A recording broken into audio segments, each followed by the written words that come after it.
ছোট। তৃতীয় পাণ্ডব অর্জুন কুরুক্ষেত্রের যুদ্ধের প্রাককালে তৃতীয় পাণ্ডব অর্জুন সখা কৃষ্ণ বলবো না ভগবান কৃষ্ণ বলবো, কোনটা? আস্তে, ছোট ছোট। সখা কৃষ্ণ সেদিন যুদ্ধ কার সাথে? অর্জুনের গুরুদেবের নাম কি মাগো? কার্তিক মাসে তো মহাভারত শুনেছেন, সারা মাসটা শোনেননি? অস্ত্রগুরু দ্রোণাচার্য, সঠিক উত্তর। আজকের যুদ্ধ তৃতীয় পাণ্ডব অর্জুন, অর্জুনের গুরুর সাথে দ্রোণাচার্যের সাথে আজকের যুদ্ধ। এখন সখা কৃষ্ণই জানে ছোট করে যে সম্ভব নয় দ্রোণাচার্যের হাতে। ভক্তমণ্ডলী এবং মায়েরা আপনারা একটু জেনে রাখুন, দ্রোণাচার্যের হাতে যতক্ষণ ধনুক থাকবে, কারণ আমি বলছি না, গ্রন্থ বলছেন, মহাভারত বলছেন, হাতে যতক্ষণ তার তীর ধনুক থাকবে, পৃথিবী এমন কোন শক্তি নেই যে দ্রোণাচার্যকে পরাজিত করতে পারে। তাই ভক্তমণ্ডলী, আজকের যখন দ্রোণাচার্যের সঙ্গে তৃতীয় পাণ্ডব অর্জুনের যুদ্ধ হবে, চিন্তাটা কার? সখা কৃষ্ণের। কারণ এরা পাঁচ ভাই তো সবকিছু মায়েরা। এবারে ভিতরটা শুনুন, কৃষ্ণের কেন চিন্তা হলো জানেন? যুধিষ্ঠির, ভীম, অর্জুন, নকুল, সহদেব, এই পঞ্চ পাণ্ডব তারা সবকিছু সখা কৃষ্ণকে সমর্পণ করেছে। আহা, তাই কৃষ্ণ জানি যে এরা পাঁচ ভাই ওদের কিছু রাখেনি, সবকিছু আমাদের সমর্পণ করেছি। তাই সখা কৃষ্ণ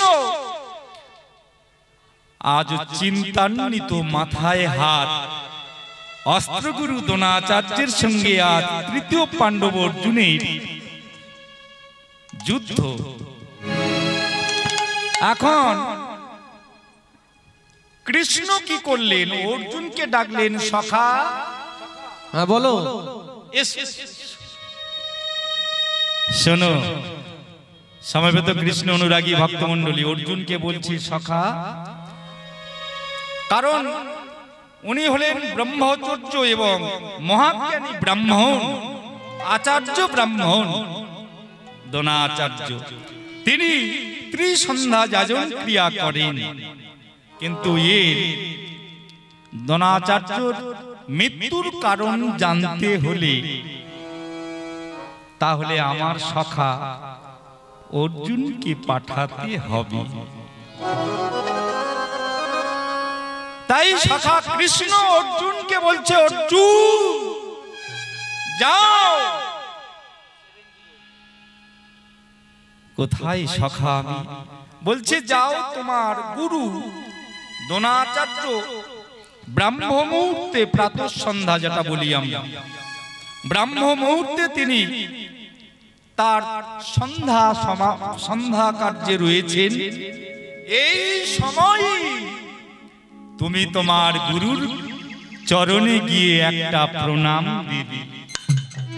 কেন সখা বলো না? প্রণাম দিয়ে তোমার গুরুকে তুমি জিজ্ঞাসা করবে যে গুরুদেব, তোমার মৃত্যু কিভাবে সম্ভব?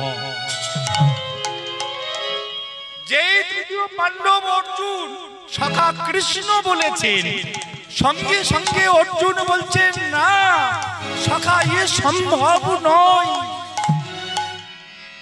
আর কোনো পথ নেই বাবা, যাও। অতি ধীর গতিতে তৃতীয় পাণ্ডব অর্জুন যেখানে বনের মধ্যে অস্ত্রগুরু দ্রোণাচার্য প্রাতঃ সন্ধ্যা কর্মে রত রয়েছেন, চোখ বন্ধ করে নয়ন মুদিত করে, এমন সময় তৃতীয় পাণ্ডব অর্জুন দ্রোণাচার্যের চরণে গিয়ে প্রণাম দিয়েছে।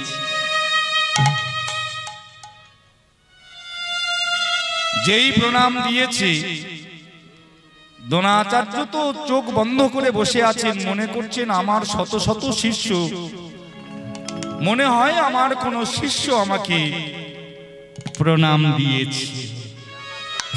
যেই প্রণাম দিয়েছে বলছে, বৎস বলো, তথাস্তু, তোমার কি মনের বাসনা বলো। অর্জুন তো তার উদ্দেশ্য গুরুদেবের মৃত্যু কিভাবে হবে সখা বলে দিয়েছে, তাই তৃতীয় পাণ্ডব অর্জুন গুরুদেবের মৃত্যু কিভাবে সম্ভব জানার জন্য প্রাতঃ সময়ে গুরুদেবের পায়ে প্রণাম দিয়ে বলছে, গুরুদেব আপনার কিভাবে মৃত্যু সম্ভব। যেই বলেছে কিভাবে মৃত্যু সম্ভব, দ্রোণাচার্য শিহরে উঠলেন। কি চোখ বন্ধ ছিল, চোখ মেলে তাকালেন, তাকিয়ে আস্তে আস্তে তাকিয়ে হেসে ফেললেন। আচ্ছা ভক্তমণ্ডলী, মাগো শুনলে হবে না, প্রশ্নের উত্তর দিতে হবে। আচ্ছা তাকিয়ে হেসে ফেললেন কেন? যে ভোরের সময় প্রাতঃ সন্ধ্যা কর্মে রত রয়েছেন, অর্জুন জিজ্ঞাসা করতেন, মৃত্যু খবর পেয়ে যে চোখ মেলে তাকালেন, নয়ন মেলে তাকালেন, তাকিয়ে হেসে ফেললেন।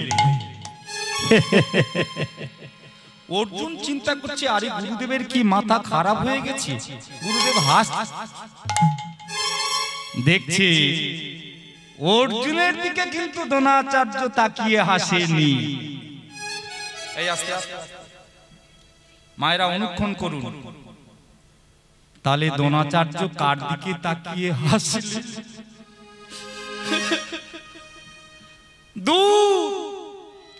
একটা গাছের তলে শুধু বসনটা দেখা গেছে। কে বলুন তো? অর্জুনকে পাঠিয়ে দিয়ে আর থাকতে পারলেন না, কারণ দ্রোণাচার্যের মৃত্যু সম্ভব জানতে হলে আমাকেও যেতে হবে। গাছের আড়ালে দাঁড়িয়েছে নবীন নিরদশা, নবীন নিরদশাম, নবীন নিরদশাম, রসিক শেখর রসের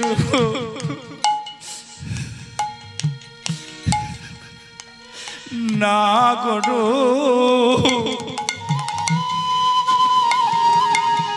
রসময় গুণ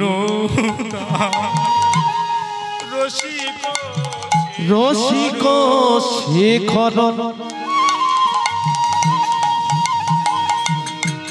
রসের নাগর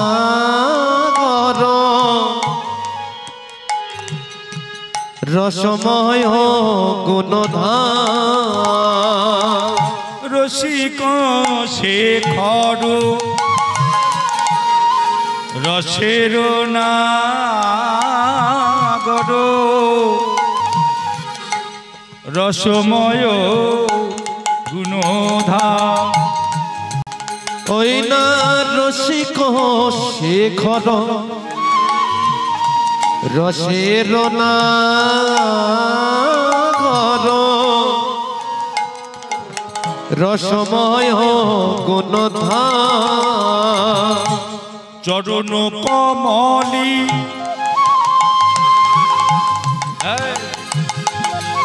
গুঞ্জয়ী বৃঙ্গ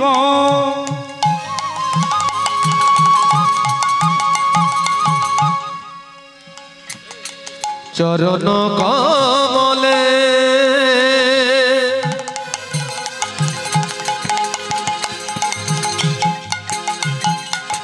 গুঞ্জয় ভিঙ্গ মরমে হানিছে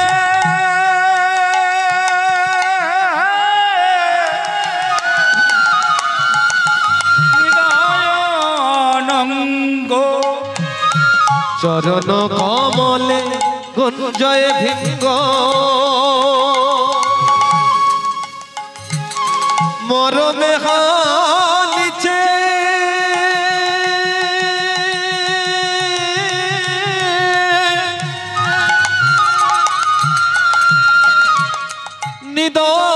নিদয়ানঙ্গ ফুল সর সেজ কামগো নবীন নিরদশাম নবীন নিরদশাম নবীন নিরদশাম রসিক শেখর রসের নাগর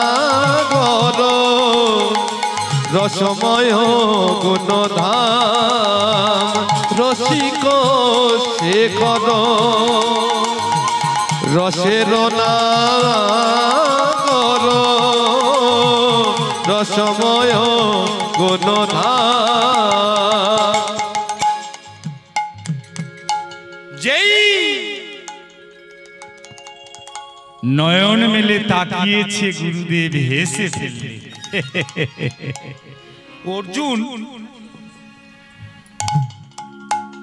অর্জুন বুঝতে পারলেন সখার পিত বসনটা ঝুলছে। অর্জুন আমার মৃত্যু সম্ভব কিভাবে?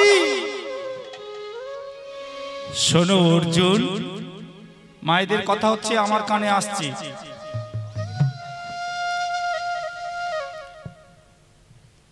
অর্জুন, যতক্ষণ আমার হাতে তীর ধনুক থাকবে, পৃথিবীর মনুষ্য কেন দেবতারাও পর্যন্ত দ্রোণাচার্যকে পরাজিত করতে পারবে না। তাহলে গুরুদেব কিভাবে সম্ভব? শোনো, যদি কোনদিন আমি পুত্র, আমার পুত্রের মৃত্যু সংবাদ আমি নিজে কর্ণে শুনব, আর আমার হাত থেকে যদি তীর ধনুক খসে মাটিতে পড়ে, তবেই আমার মৃত্যু সম্ভব। তাহলে তৃতীয় পাণ্ডব অর্জুন জানলেন গুরুদেবের হাত থেকে যতক্ষণ না তীর ধনুক মাটিতে পড়ে যাবে ততক্ষণ মৃত্যু সম্ভব নয়। যুদ্ধ আরম্ভ হয়েছে। অর্জুন যুদ্ধে গুরুদেবের সম্মুখে দাঁড়াতেই পারে না। এমন সময় কৃষ্ণ বলছে, অর্জুন সখা বলো, অশ্বত্থামা মারা গেছে। না, তৃতীয় পাণ্ডব অর্জুন বলছে, সখা আমি বলতে পারবো না, ওই তো অশ্বত্থামা দাঁড়িয়ে আছে রথের উপরে, ওদিকে যুদ্ধ করছে অশ্বত্থামা, আমি কেমন ভাবে গুরুদেবকে আমি মিথ্যা। কিন্তু ওই সময় ছোট করে, ওই সময় মানবরাজ রাজার এক হাতি ছিল, সেই হাতিটার নামও ছিল অশ্বত্থামা। কৃষ্ণ দেখিয়ে দিলেন, দেখো, আরে তুমি বলো, অশ্বত্থামায় তো হাতি মারা গেছে। অশ্বত্থামা নামে একটা চন্দ্রবর্মা রাজা, মানবরাজ চন্দ্রবর্মা রাজার হাতি, তার নাম, হাতিটির নাম হলো অশ্বত্থামা। তা বলছে মানবরাজ চন্দ্রবর্মার হাতি মারা গেছে, বলো। তা বলছে হ্যাঁ, এটা বলা যেতে পারে, নাকি মিথ্যাও নয়। তা বলছে অশ্বত্থামা মারা গেছে। যেই দ্রোণাচার্য যুদ্ধ করতে করতে নিজের কানে শুনলেন তার একমাত্র পুত্র অশ্বত্থামা মারা গেছে, সঙ্গে সঙ্গে বিমর্ষ হয়ে দ্রোণাচার্য মাটিতে আছাড়। আবার কিন্তু সোজা হয়ে উঠলেন, বললেন না অর্জুন, তুমি বললে আমি মানব না। বিশেষ করে এই মুহূর্তে আমি অর্জুন তোমার কথা আমি শুনবো না। কেন? তুমি আমার প্রতিপক্ষ, তাহলে তোমার কথা আমি বিশ্বাস করব না। কৃষ্ণ বলছে কার কথা বিশ্বাস করবে?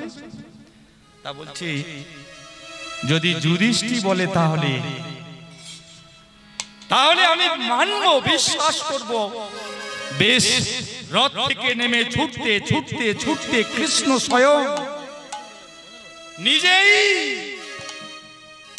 রথ থেকে নেমে ছুটতে ছুটতে ছুটতে যুধিষ্ঠির সম্মুখে গিয়ে বলছে, যুধিষ্ঠির দাদা, যুধিষ্ঠির দাদা,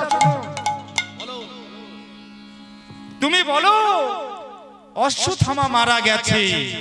বলছে আজ কোনদিন কৃষ্ণ তুমি আমার মুখ দিয়ে মিথ্যা বলাতে পারবে না।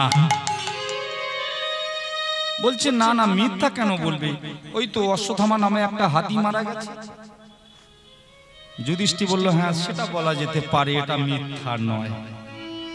ভক্তমণ্ডলী, তাহলে বলে দিলে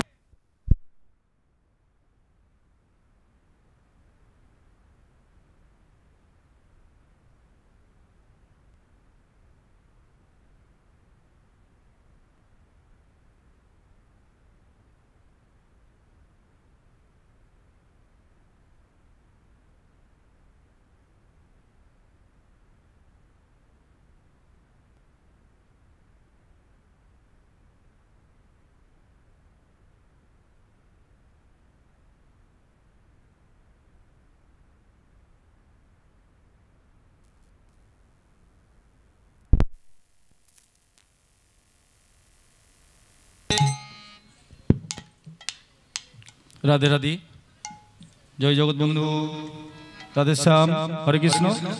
তাহলে এটা বলা যেতে পারে যখনই দ্রোণাচার্য ধর্মরাজ যুধিষ্ঠির সম্মুখে এলেন জিজ্ঞাসা করতে, যুধিষ্ঠির বলছে অশ্বত্থামা হত। যেই শুনেছে আর গুরুদেব দ্বিতীয় কথা শুনলেন না, মাটিতে আছাড় খেয়ে পড়লেন। ভক্তমণ্ডলী, রথের পরে ধর্মরাজ যুধিষ্ঠির চিন্তা করলেন, আরে গুরুদেব তো পুরো কথাই শুনলো না। তাহলে গুরুদেব শুনেছে যে তার পুত্র অশ্বত্থামা মারা গেছে, তাই গুরুদেব অচৈতন্য হয়ে গেলেন। তাই জোরে বলার জন্য পরের কথাটা যে অশ্বত্থামা নামে একটা হাতি মারা গেছে, এইটা বলতে যাবেই অমনি সখা কৃষ্ণ তার পাঞ্চজন্য শঙ্খ জোরে বাজিয়ে দিলেন, আর গুরুদেব শুনতে পেল না। শ্রদ্ধেয় কৃষ্ণ অনুরাগী ভক্তমণ্ডলী, এমন সময় ধৃষ্টদ্যম্ন সেই মুহূর্তে গুরুদেবকে হত্যা করে দিলেন। কশ্যপ মুনির স্ত্রী অদিতির গর্ভে ভগবান জন্ম নিলেন বামন রূপে। এটা আপনারা শুনেছেন, এই কার্তিক মাসে, দামোদর মাসে বামন রূপ ধারণ করে বলি মহারাজের দ্বারে গিয়ে উপস্থিত হলেন। সবার শেষে ছোট্ট বামন মানে বেটে রূপ ধারণ করি বলি মহারাজের দ্বারে ভিক্ষাং দেহি।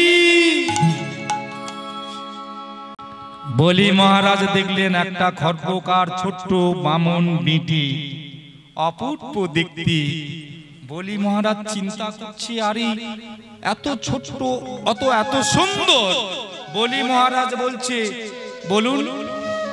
বলছে আমি কিছু দান চাই। বলো কি দান চাও? মনে মনে চিন্তা করলেন বলি মহারাজ, ভগবান বুঝতে পারছেন এই জায়গাটা বুঝুন, যে এইটুকু একটা ছোট্ট ব্রাহ্মণ আর কি চাইতে পারে। ভগবান মনে মনে বলছে, বলি তোমার ভিতরে অহংকার জন্মে গেল, আমি ছোট্ট আকার ব্রাহ্মণ। তাই মনে মনে বলছে, বলি তুমিও ভিতর থেকে, কারণ অতি জিনিসটা অতি দর্পে হত লঙ্কা, অতি মানে দুর্যোধন, আর অতি দানে বলি বদ্ধ। তাহলে অতি, তাই ব্রাহ্মণ মনে মনে বলছি, বলি তুমিও তোমার অহংকার হয়ে গেল। বেশ বলো ব্রাহ্মণ তুমি কি চাও? বলছি রাজা মশাই, আমি বেশি কিছু চাই না, আমার ওই 3 পা, আমি 3 পা মাটি, জমি, জায়গা। মূর্খ মূর্খ, আরে সামান্য এই বলির কাছে কেন চাইলো না? বলির রাজ সিংহাসন কেন চাইলো না? বলির মাথার বটু কেন? সামান্য 3 পা জায়গা। বেশ বললে প্রতিশ্রুতিবদ্ধ হও। 3 পা জায়গা। তা মনে মনে চিন্তা করছে, এইবারে মায়েদের দিকে একটি যাব। এই কথার পরে আপনাদের দিকে যাবে, আপনারা সাবধানে থাকুন, শাস্ত্রের জায়গাগুলো বুঝতে হবে। প্রথমে মনে মনে চিন্তা করছি 3 পা জায়গা সামান্য। বেশ আমি অঙ্গীকারবদ্ধ, মানে হাতে গন্ডুসে জল নিয়েছি। গুরুদেব মাঝখান থেকে, বলি মহারাজের গুরুদেবের নাম কি মাগো? আমার মনে ছিল, এই মাত্র আমি ভুলে গেলাম। মাঝে মাঝে বড্ড ভুলে যাই জানেন। তবে ভয় নেই, আপনারা তো আছেন, আমাকে একটু ধরিয়ে দেবে। বলি মহারাজের গুরুদেবের নাম কি? বাহ সঠিক, এটা মায়েরা বলেনি, বাবারা বললেন, শুক্রাচার্য। তো অনেকবার নিষেধ করেছি যে এই ছোট্ট বামুনের পাল্লায় পড়ো না, এর ছোট্ট বামুন নয়, এর মধ্যে বৃহৎ বৃহৎ আকার আছে। তো ভক্তমণ্ডলী গুরুদেবের কথা শোনেননি। অবশেষে গুরুদেব শিষ্যকে রক্ষা করার জন্য ওই কোমণ্ডলীর একটা বাঁকা নল আছে না, ওর মধ্যে গুরুদেব কীট হয়ে ওর মধ্যে প্রবেশ করেছে। অন্তর্যামী ভগবান অন্তরে জানলেন, শুক্রাচার্য তুমি আজ প্রতিরোধ করতে পারবে না। বেশ এবারে যখনই গন্ডুসে জল নেওয়ার জন্য কোমণ্ডলীর জল ঢালছে, ওর মধ্যে গুরুদেব তো কীট হয়ে আটকে আছে, জল পড়ছে না। বলে একটা গোঁজা দিয়ে দাও। তো কুশের কাঁটা দিয়ে গোঁজা দেওয়া হলো। অমনি জলের পরিবর্তে লাল কি আসলো মা? চোখে অন্ধ, ওই জন্য শুক্রাচার্যের একটা চোখ অন্ধ আছে। তো যাই হোক, আর চিৎকার করে বাহিরে বেরিয়ে এলেন, কারণ শিষ্যকে আর রক্ষা করতে পারলেন না। অবশেষে অঙ্গীকারবদ্ধ, ত্রিসত্য অঙ্গীকারবদ্ধ হলেন। বলো, তা বলছে আপনি পা মেপে 3 পা জায়গা নিয়ে নেন। যেই আকার ধারণ করে একটি পা বাড়িয়েছে, একটা পা স্বর্গ, একটা মর্ত্য, দুটো পায়ে সব সমাপ্ত। এইবারে বলি মহারাজ জানু পেতে বসে গেছে। আরে এ কি সম্ভব? বলি মহারাজ হাঁটু গেড়ে বসে, জানু পেতে বসে, সেই ছোট্ট বামনের তার লীলা দেখছে আর বিমর্ষ হয়ে গেলেন। তার স্মরণে আর তার স্মরণে উদয় আর মনে কিছু নেই যে কি সমবেত সত্যি মণ্ডলী মাগো বলো বলি আর এক পা জায়গা বাকি, আমি এক পা জায়গা কোথা থেকে নেব? বলি মহারাজ তো হতভম্ব মাগো, হাঁটু গেড়ে জানু পেতে বসে বলি মহারাজ ভাবছি আমি কি বলবো। এমন সময় এই যে একটু আগে আমি বলে দিয়েছি মায়েরা সাবধান, বলি মহারাজের সহধর্মিণী আহ যে স্ত্রী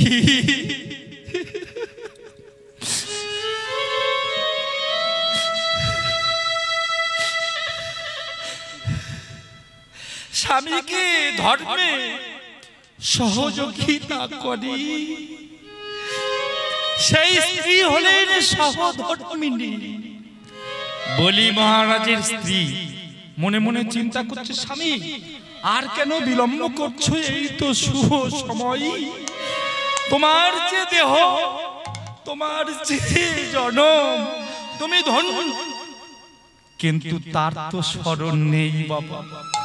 বলি মহারাজ জানু পেতে বসে হাঁ করে তাকিয়ে দেখছি, নির্বাক, তার বাক্য নেই, স্পন্দন নেই, নিথর। এমন সময় বলি মহারাজের স্ত্রী গিয়ে স্বামীর গায়ে, স্বামীকে যেই ধাক্কা দিয়েছে চেতন ফিরে পেয়ে বলছে এসো এসো, বলছে দাও তোমার জনম জীবন ধন্য করে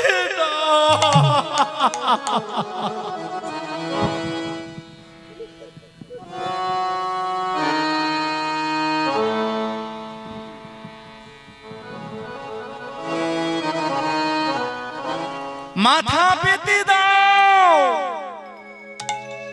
বলি মহারাজ মাথা পেতে সমবেত সত্যি মণ্ডলী যেই মাথাতে মনে মনে চিন্তা করছেন, হে দয়াময় হরি, তুমি যে আর এক পা জায়গা নেবি, কিন্তু তোমার সেই 3 নম্বর পাটা কই?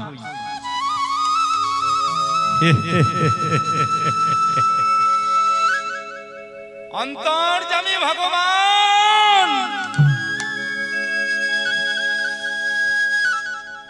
যখন করুণার নভসাগরে শায়িত নাভি থেকে একটা পদ্ম উঠে উত্থিত হয়েছিল, সেই নাথ নাভি থেকে পদ্মটা উঠে উত্থিত হয়ে সেই ঊর্ধ্বে যখন পদ্মটা পুষ্পিত হয়েছিল, তার মধ্যে একজন চারি মাথা বসে তপ তপ তপ বৃত হয়ে, কারণ এত ঊর্ধ্বে উত্থিত হয়েছিল, উঠেছিল, সেই পদ্মের মধ্যে পদ্মজনী চারি মাথা এক ব্যক্তি ভয়ে ভীত হয়ে তপ করছেন, আর ভয়ে ভীত হয়ে সেই পদ্মের মধ্যে তার নালি দিয়ে তার কেন্দ্রবিন্দুতে পৌঁছাতে তার 60,000 বৎসর সময় লেগেছিল। তাই সমবেত সত্যি মণ্ডলী সেই নাদ নাভি থেকে স্বয়ং শ্রীহরি বিষ্ণু একটি চরণ বার করলেন। অপূর্ব সমবেত সত্যি মণ্ডলী মায়েরা উলুধ্বনি করুন, এই মহা বিষ্ণু শ্রীহরি রূপ দর্শন করুন। আর সমবেত কৃষ্ণ অনুরাগী ভক্ত মণ্ডলী, কৃষ্ণ মুরারি হে গিরি দারি মোহন মুরলী শ্যাম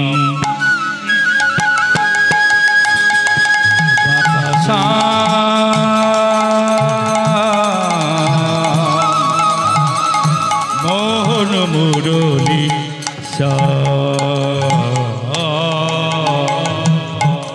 কৃষ্ণ মুরারি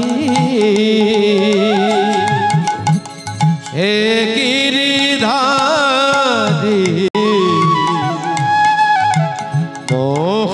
মুরলি শ্যাম বাঁকা শ্যাম মোহন মুরলি শ্যাম কৃষ্ণ মুরারি হে গিরিধারি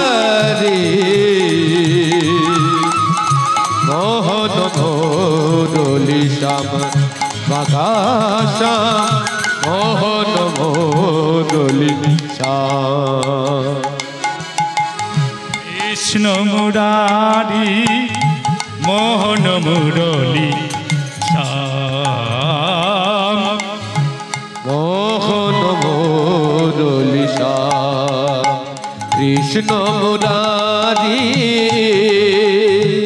হে গিরিধারি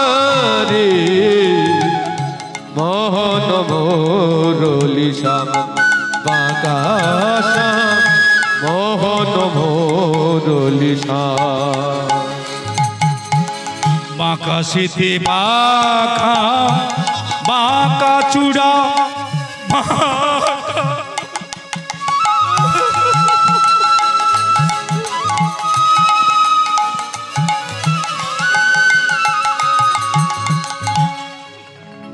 বাঁকা শিখি পাখা বাঁকা চূড়া বাঁকা সদাত্রী ভঙ্গ ঠাবি বাঁকা চূড়া বাঁকা বাঁকা শিখি পাখা সদাতি ভক্ত ঠাবে তুমি দেবকী নন্দন গোকুল চন্দন তুমি দেবকী নন্দন গোকুল চন্দন তুমি দেবকী নন্দন গোকুল চন্দন দেবকী নন্দন গোকুল চন্দন তোমারে করি প্রণাম মোহন মুরলি শ্যাম কৃষ্ণ মুরারি হে গিরিধারি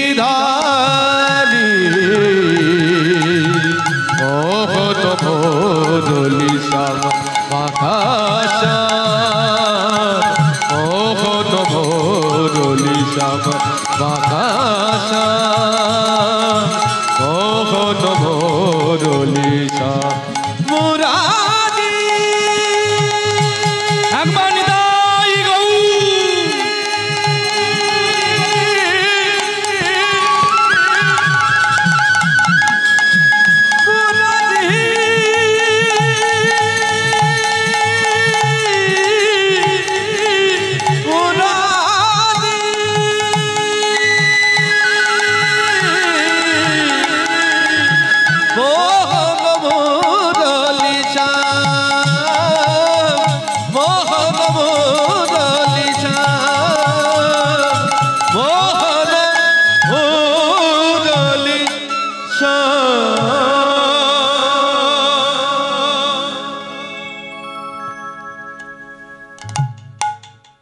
বলি মহারাজ মাথা পেতে দিলেন।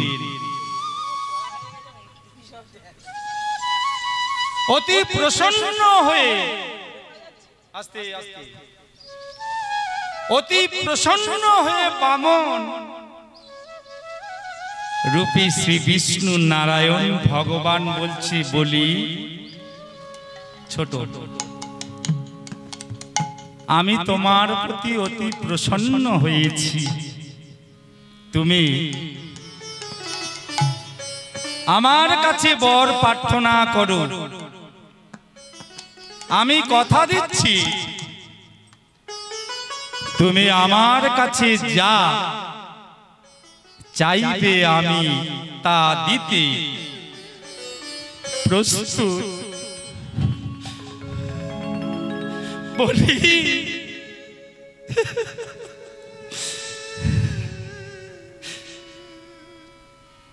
যেই ভগবান বলেছেন, বলি তুমি আমার কাছে প্রার্থনা করো, তুমি যা চাইবে আমি তা দেব, আমি প্রস্তুত। সঙ্গে সঙ্গে বলি মনে মনে চিন্তা করলেন, এই সুবর্ণ সুযোগ আর মিস করলে হবে না, ভুল করলে হবে না। বলছে বেশ প্রভু, তাহলে নিয়ম অনুসারে আপনিও ত্রিসত্য অঙ্গীকারবদ্ধ হন। কারণ ভগবান অনেক সময় দেব বলে মানে পরীক্ষা বলে, আমি পরীক্ষা করছি যখন দেবে না, তা বলছে তাহলে নিয়ম অনুসারে আপনিও ত্রিসত্য অঙ্গীকারবদ্ধ হন নাকি? ভগবান বলছে, ও বলি তুমিও চালাক হয়ে গেছো, বেশ আমি দেব দেব। তাহলে আমাকে দেবেই যখন, মনে মনে চিন্তা করলেন। এবারে আস্তে আস্তে আস্তে, আচ্ছা মায়েরা বলুন তো, বলি মহারাজ কি চেয়ে নিয়েছিল দেখি, আপনারা জানেন কি?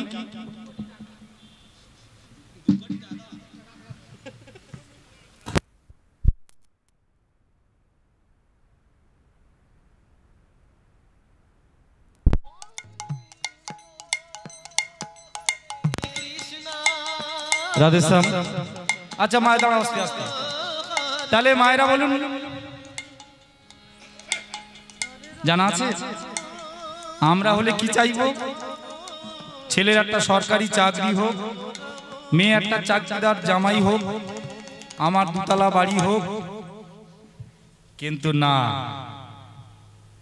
বলি মহারাজ বললেন মনে মনে যে প্রভু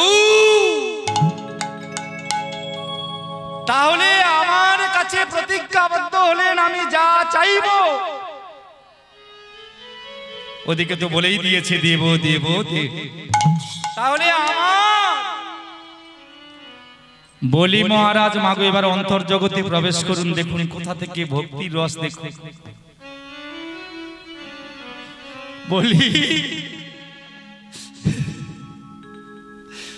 বলি মহারাজ চিন্তা করছেন যে আমি যেদিন এই নশ্বর দেহ ছেড়ে যেদিন আমি চলে যাব, সেই যাওয়ার সময় তাই বলি মহারাজ জানু পেতে বলছে দয়াময়, তাহলে আপনি আজ থেকে আমার দ্বারে দ্বার রক্ষক মানে সিকিউরিটি হয়ে যায়।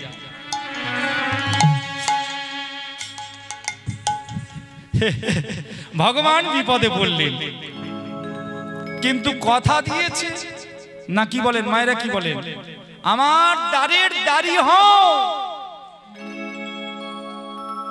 বলি মহারাজ চিন্তা করলেন, যখন যদি ভগবান যদি আমার দ্বারের দ্বারী হয়,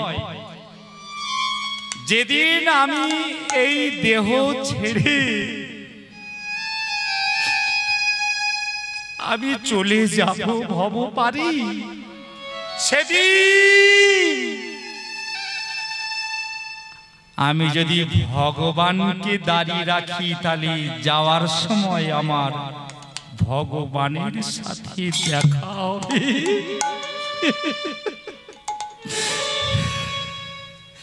তাহলে আমার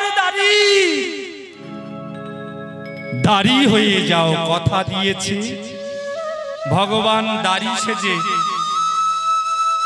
দাড়ি হয়ে বসে আছে। একদিন গেল, এক সপ্তাহ গেল, 2 সপ্তাহ গেল,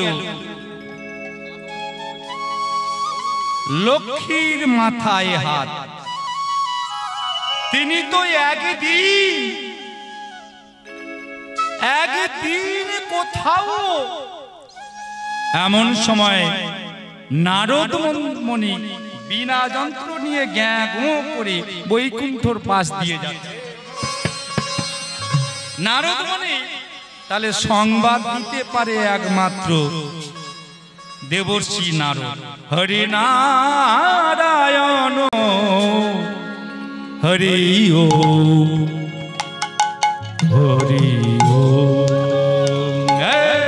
হরি নারায়ণ হরি ওম হরি ওম।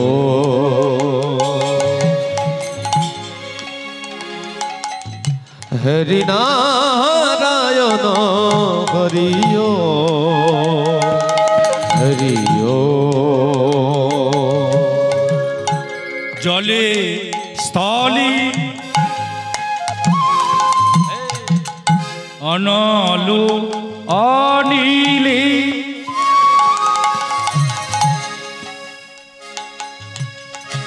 জলে স্থলে অনল নীলে তুমি আছো প্রভু বিশ্ব চরাচরে। জলে স্থলে অনল নীলে তুমি আছো প্রভু বিশ্ব চরাচরে। তুমি আদি নিরঞ্জন।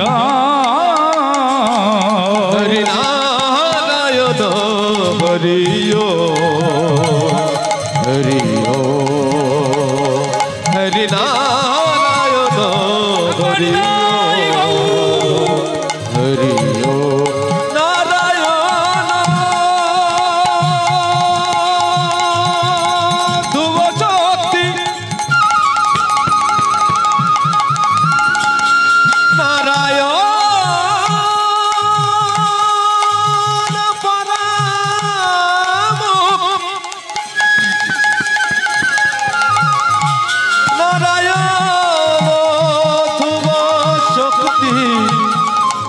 নারায়ণ পরাগতি। হরি নারায়ণ হরি ওম হরি ওম। হরি নারায়ণ হরি ওম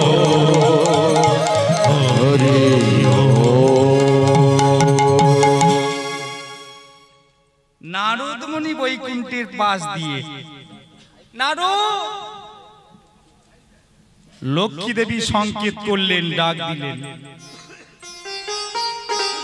ডাকছেন মাতা। নারদকে জিজ্ঞাসা করছে, নারদ তুমি জানো প্রভু কোথায়? কি আপনি জানেন না? প্রভু তো এখন নতুন চাকরি পেয়েছে। বললে চাকরি পেয়েছে, খুলে বলো।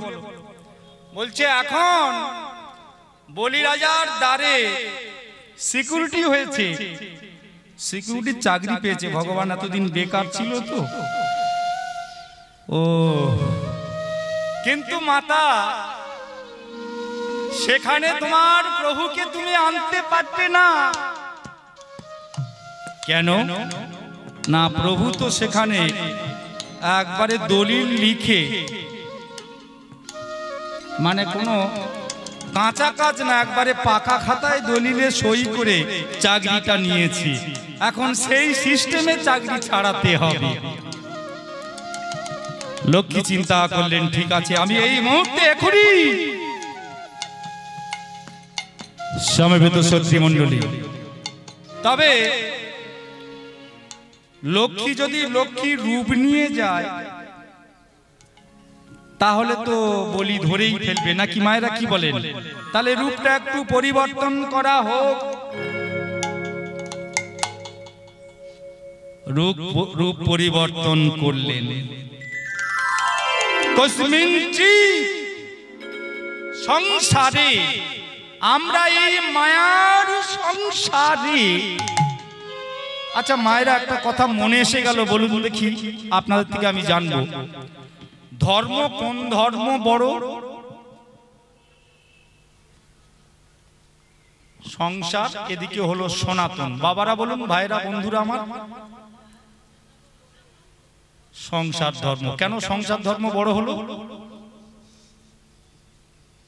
শ্যামা মায়ের একটা গান আছে জানেন, সংসার ধর্ম বড় ধর্ম মা, তাই ছেড়ে। তাহলে এইবারে কথাটা আপনারা শুনলেন, এবারে বিষয়টা আপনারা জানুন। ধর্ম সেটা হলো একটাই বস্তু, শুধু ধর্ম। আর সংসার একটা আলাদা জিনিস, আবার ধর্ম আর একটা জিনিস। এইবারে বিষয়টা সংসার আবার ধর্ম, তাহলে দুটো একত্রিত হলে হয় সংসার ধর্ম। সেই জন্য করে সত্য ত্রেতা দাপর কলি যত যুগে আসুন, সংসারে সংসার করতে হবে, আবার ধর্ম করতে হবে। কিন্তু যেনারা শুধু সংসার ছেড়ে গিয়ে পাহাড়ে জঙ্গলে গুহায় বসে ভগবানের সাধনা করছেন, ভজনা করছেন, তারা শুধু ধর্ম নিয়ে আছেন। সেই জন্য একটা আর সংসার আবার ধর্ম। এই জন্য একটা কথা মনে এসে গেল, একটা বৈষ্ণব পাড়া বলে একটা পাড়া আছে। সেই পাড়াতে মানে বৈষ্ণব ছাড়া আদার্স কোনো কেউ থাকে না। এখন ওই বৈষ্ণব পাড়াতে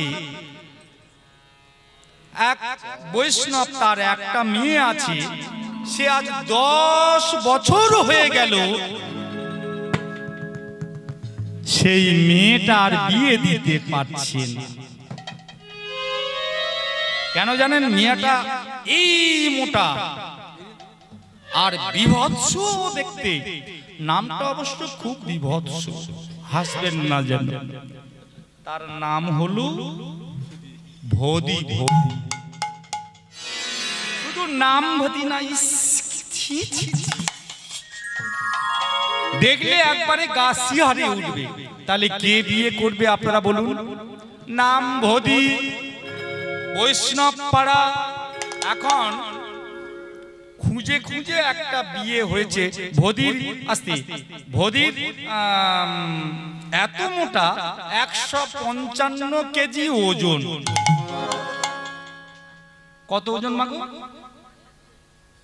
155 কেজি। এইবারে একটা ছেলে খুঁজে পাওয়া গেল, সে গোগা, মানে গোগা ঠিক না, গোগার মতো, যেটা তোতলা বলা হয়, বুঝলেন? এখন ভোদির যে জামাইটা দেখা হয়েছে, তার ওজন কত জানেন? 35 কেজি।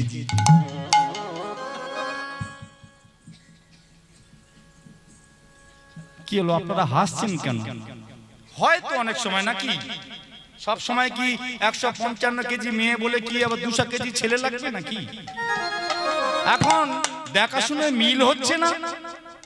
মেয়ের বাবা যা হয় হোক, ওই 35 কেজি ফিরিঙ্গে কঙ্কাল হয় হোক, ওই ছেলেকে আমি জামাই করব। এখন বিয়ে দেওয়া হলো। বউকে নিয়ে যখন নিজের বাড়িতে গেল, মেয়ে শ্বশুর বাড়ি গেল, গ্রামের লোক সবাই বলে বাপ রে বাপ, কি বিভৎস ভোদি নাম আবার, সেরকম কালো পিচ, দিনের বেলাও আলো জেলে দেখতে হবে। এখন যাই হোক, বেশ কিছুদিন পর আসতে ওই পাড়াতে কালী পুজো হচ্ছে। কি পুজো মা? কালী পুজো। এখন ভোদি তো বৈষ্ণব পাড়াতে জন্ম থেকে বাইরে যায়নি, কালী কি সে জানে না। বলে হ্যাঁ গো, কালী পুজো আবার কি? বলে কালী জানো না, জিভ বার করে থাকে, 4টে হাত, মুন্ডু আছে খাড়া হাতে, কালী। তা বললে কালী দেখতে যাব। এবারে বউকে নিয়ে যাচ্ছি, কালী দেখার আগে পথে এর কালী হয়ে যাচ্ছে। এখন কালীকে নিয়ে মানে ভোদিকে নিয়ে কালী দেখতে যাচ্ছে, প্রচুর ভিড়। স্বামীর হাত ধরে আছে, স্বামীর হাত ধরে যেই কালী ঠাকুরের সামনে গেছে, দেখছে তার তো কাপড় পরা নেই, উলঙ্গ, 4টে হাত কালো। বলছে এটা কালী? বললে জিভ বার করে আছে। কালী দেখেনি জীবনে, হাঁ করে দেখছে। বললে ওটা কালী ঠাকুর? তা বললে ওর নিচে কে? ওই কালী যার, ও নিচে কে মা? তা বলছে ওটা বাবা মহাদেব। বলে বাবা মহাদেবের কালী কে হয়? বললে ওটা স্ত্রী, বউ বউ বউ। তা বলছে বেশ, তাহলে ও মনে মনে এদিকে জিজ্ঞাসা করছে, বলে আচ্ছা বউ তার স্বামীর গায়ে পা দিয়েছে কেন? বললে সতীর সার্টিফিকেট পাওয়ার জন্য।